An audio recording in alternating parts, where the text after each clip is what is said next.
अध्यात्म विज्ञान कोई धर्म या संप्रदाय नहीं है, ये स्पिरिचुअल साइंस है जो कुदरत के कानून पर आधारित है। ये विज्ञान पूरे ब्रह्मांड के सभी रहस्यों को उजागर करता है और जीवन के सभी पहलुओं को समझने के लिए एक नई दृष्टि देता है। इसी को आर्ट ऑफ विजन कहते हैं, दुनिया को देखने की एक नई दृष्टि, जो अध्यात्म विज्ञानी परम पूज्य स्वामी श्री कमलेशानंद जी के निर्देशन में सनातन सत्य का अनुसंधान कर हमारे जीवन को प्रकाशित करे। जय सच्चिदानंद। लोको संसारी प्रश्नों तो हमने कोई पूछतो नहीं, समझाय छे?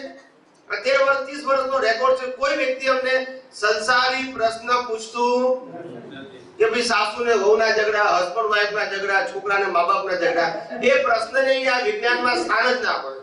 શું ના હોય? હોય જ નહીં। જેને સનાતન સત્ય સમજાયું, સાયન્ટિફિક સર્કમસ્ટાન્શિયલ એવિડન્સ સમજાયા, કુદરતના કાનૂન સમજાયા, પછી આ પ્રશ્ન હોય જ નહીં। હોઈ શકે? ના હોઈ શકે। એટલે વિજ્ઞાન, આ આધ્યાત્મિક વિજ્ઞાન, આ મુક્તિનું વિજ્ઞાન જેટલું સમજાશે એટલું તમારું કામ કરશે।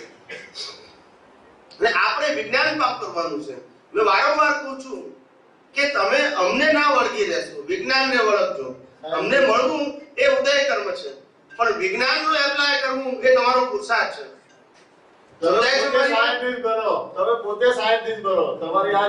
અમે કેટલી વખત સત્સંગમાં કીધું છે કે અમે સાયન્ટિસ્ટ બનાવવા આયા છીએ, ફોલોઅર્સ બનાવવા નહીં। તમે સાયન્ટિસ્ટ બનો, સમજાય છે? એટલે આખું જગત પ્રકૃતિમાં રહે છે, માટે પ્રકૃતિને સુધારવા પ્રયત્ન કરે છે। પણ જ્ઞાની કહે છે હવે પ્રકૃતિ જ નથી, તો પછી વ્યવહાર સત્યનો જવાબ વ્યવહારથી અપાય જ નહીં। વ્યવહાર સત્યનો કાયમી ઉકેલ સનાતન સત્યથી મળે, પણ વ્યવહાર સત્યનો ઉકેલ જો વ્યવહાર સત્યથી લેવા જાઓ એ ટેમ્પરરી ઉકેલ છે। કેવું છે? તમે બે જણા ઝઘડતા હોય, તમારે આવું બોલવું જોઈએ, આવું ના બોલવું જોઈએ, આવું વર્તવું જોઈએ, આવું ના વર્તવું જોઈએ, હું તમને કહું, બે ઘડી તમને સારું લાગે, બરાબર છે, પણ શું બોલવું કે શું વર્તવું એ સત્તા તમારા બેમાંથી કોઈની પાસે છે।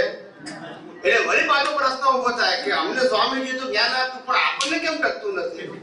પણ જ્ઞાનને ક્યાં ટકાવવાનું છે? જ્ઞાન એ દ્રષ્ટિ છે અને ક્રિયા એ પરિણામ છે, અને આપણે પરિણામ બદલવું છે। બદલાય એટલે પરિણામ બદલવા ગયેલા બધા હાફી ગયેલા। શું કીધું?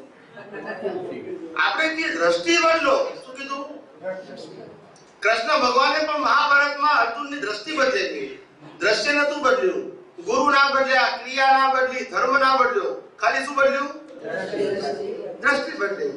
કે અર્જુન તું અર્જુન નથી, તું તો અનંત સુખ વાળો એવો શુદ્ધાત્મા છું, તું અવિનાશી છું। અર્જુન તો વિનાશી છે, તું અવિનાશી છું। અર્જુન કર્મ સત્તાને આધીન છે અને તું તારા સ્વભાવને આધીન છું। આ દ્રષ્ટિ બદલી, અર્જુન જુદો ને પોતે જુદા, પતી ગયું। આ સાર આવ્યો આખી ગીતાનો, અને આ સાર એમની દ્રષ્ટિમાં રહ્યો અર્જુને યુદ્ધ કરતા કરતા, એ જ અવતારે મોક્ષે ગયા, અને આપણે કીડીઓ બચાવતા અહીંયા ફરીએ છીએ।